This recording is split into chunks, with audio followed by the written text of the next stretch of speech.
Dr. Sari, ikhwan, akhwat yang dirahmati oleh Allah Subhanahu wa Ta'ala. Syekh Abdul Qadir Al-Jailani berkata, "Wal wajibu alal abdi talabu hayatil qalbiyah al-ukrawiyah min ahli talqin fid dunya qabla fautil waqti. Fal wajib, maka hukumnya wajib alal abdi, atas seorang hamba. Tiap hamba, alif lamnya lil istighraq, semua hamba, semua manusia. Talabu hayatil qalbiyah ukrawiyah, mencari cara untuk menghidupkan hati akhir ukrawiyah, sehingga merindukan akhirat. Ukrawiyah itu yang bersifat ukrawi, mencari sesuatu yang bisa menghidupkan hati sehingga rindu kepada Allah, pengen ketemu Allah. Umar yarju liqa'a rabbi falyamal amalan salihah. Mereka orang-orang yang ingin berjumpa dengan Allah, maka dia akan mengerjakan perbuatan-perbuatan baik. Wa qala alladzina yazunnuna annahum mulaqullah kam min fi'atin qalilatin ghalabat fi'atan katsiratan biiznillah. Mereka-mereka yang yakin akan berjumpa dengan Allah, maka berkata berapa banyak kelompok yang sedikit bisa mengalahkan kelompok yang banyak. Artinya orang yang hatinya hidup sehingga ingin berjumpa dengan Allah dan yakin akan berjumpa dengan Allah, maka akan menghasilkan perbuatannya baik. Dan tidak menyekutukan Allah. Dan yang terakhir, yakin dengan kehadirat Allah. Sesuatu yang dia tidak mampu, yakin akan mendapatkan pertolongan dari Allah, sebagaimana pasukan Talut.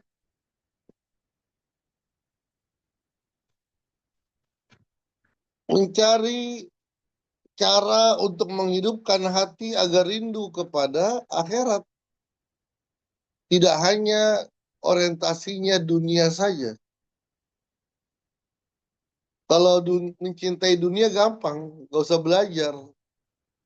Dengan mata bisa mencintai dunia. Dengan telinga bisa mencintai dunia. Tapi kalau mencintai, rindu kepada akhirat, kepada Allah, itu harus latihan. Kenapa? Karena nggak kelihatan. Nggak terlihat. Bagaimana caranya? Min ahli talqin, dari ahlu talqin. Orang yang mempunyai hak prerogatif, hak paten untuk memberikan talqin. Dari siapa? Dari ahli talqin sebelumnya. Abah Anom mendapatkan mandat hak paten dari Abah Sepuh. Abah Sepuh dapat dari Setolha. Begitu pula guru agung kita Abah Aos dapat mandat hak paten dari Abah Anom. Ada yang mengatakan hak paten ini harus tertulis. Ini sangat picik sekali pemikirannya. Harus tertulis. Kalau tertulis, iya. Tapi tidak harus. Ada seorang mubalik yang mengatakan seperti itu, harus tertulis dengan ilustrasinya seorang yang doktor, harus ada bukti secara tertulis.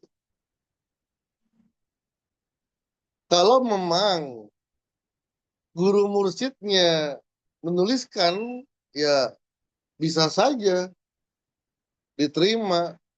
Tapi sekiranya tidak ada tulisan, itu ada satu lagi namanya, dengan isyarat. Tidak ada, karena tidak harus seperti itu. Murid-murid murid-murid Toriko harus pandai. Al-alim ya alamu bil isyarah. Orang alim itu ya paham dengan isyarat. Kalau tidak tertulis ya dengan isyarat. Kenapa? Karena di sini ditekankan oleh Syekh Abdul Qadir, min ahli talqin fid dunya, di dunia. Gitu. Maksudnya apa?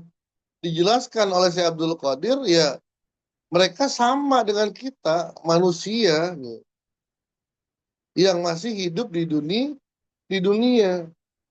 Nggak bisa mencari ahli talqin dari malaikat. Saya talqinnya langsung dari Jibril. Nggak bisa. Saya talqinnya langsung dari Allah. Nggak bisa. Harus melalui makhluk, manusia. Dan yang harus zaman. Orang yang hidup.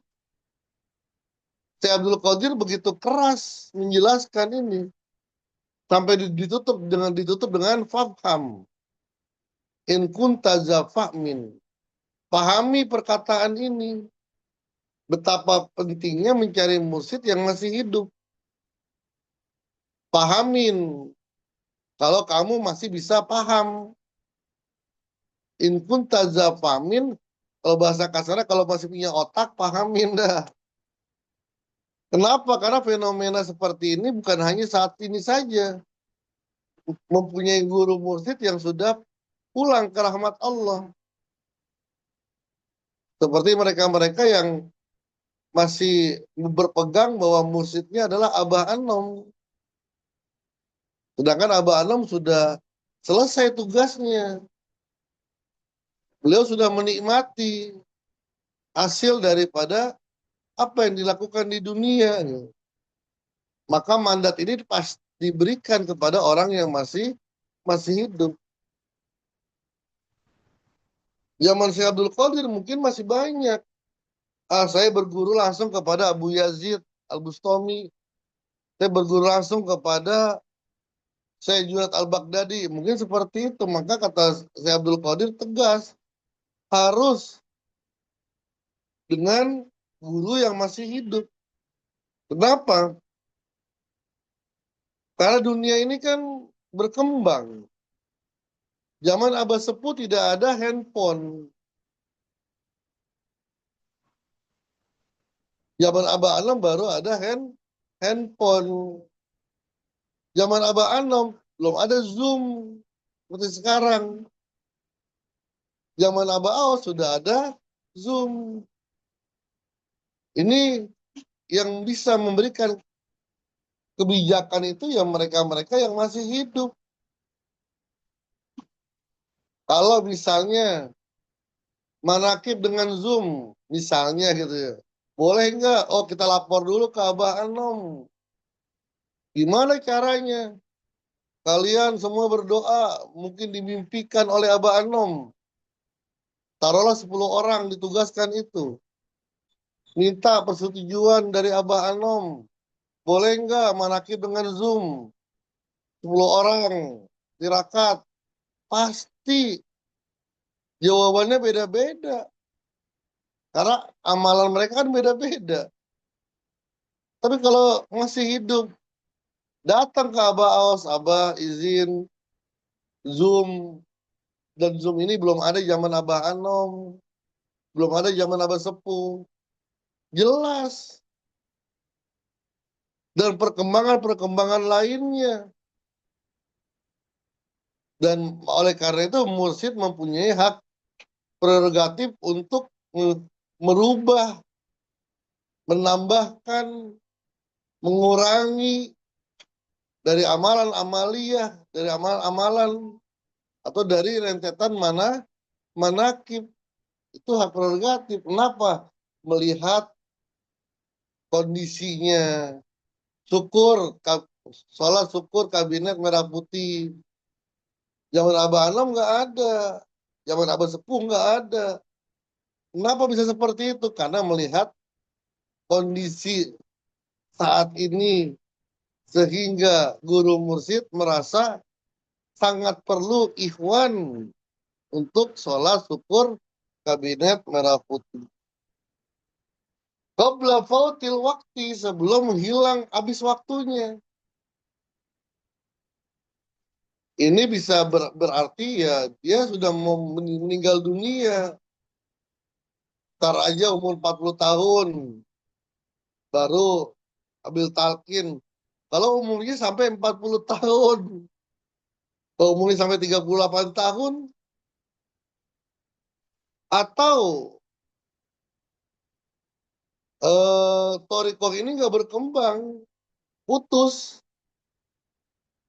Sebagaimana saudara-saudara kita, mereka akan terputus mendapatkan talqin sampai wakil-wakil talqinnya Abah Anam wafat semua. Mau kemana? Ada badal talqin, itu buat-buatan itu. Ketika mereka meninggal dunia, mau kemana? Minta talqin. Beda dengan kita. Sudah ada wakil-wakil talqin, bahkan begitu banyaknya. Kenapa?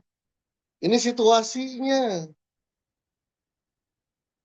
Bukan berarti apa memudahkan, tidak. Karena situasinya yang memerlukan penyebaran yang luar biasa. Gitu. Kama qala Rasulullah Shallallahu Alaihi Wasallam, man talabad dunya bi amalil akhirah, fala nasiba lahu fil akhirah. Siapa orang mencari dunia dengan amal-amal akhirat, ini melakukan perbuatan akhirat, ngajar, sholat, baca Quran, itu pekerjaan akhirat, tapi tidak ada orientasinya akhirat. Biar diridhoi oleh Allah, biar dapat pahala, nggak ada. Tapi yang dikejar dunia. Orang seperti ini, fala nasiba lahu fil akhirah. Maka dia tidak mempunyai bagian apapun di akhirat. Kenapa nggak punya keinginan di akhirat? Fadunya mazra'atul akhirah. Karena dunia itu adalah ladangnya akhirat. Jadi kita berladang, kapan metiknya? Antara di akhirat. Buat di akhirat. Buat di akhirat. Fa iza lam yazra'hu fi hadhihi lam yaksud fi akhirah. Siapa orang yang tidak pernah menanam buah itu di dunia, dia tidak akan pernah memanennya di akhirat. Wal muradu minal mazra'ah, yang dimaksud dengan mazra'ah apa? Ardul wujud, bumi, bumi yang kita tinggalin. Itu mazra'ah. Bukan apak, bumi. Bumi yang kita tinggalin adalah tempat kita memanen. Kapan nanti tempat kita menanam? Kapan panennya? Nanti ketika di akhirat. Ataupun bisa juga di dunia. Wallahu alam bisawab.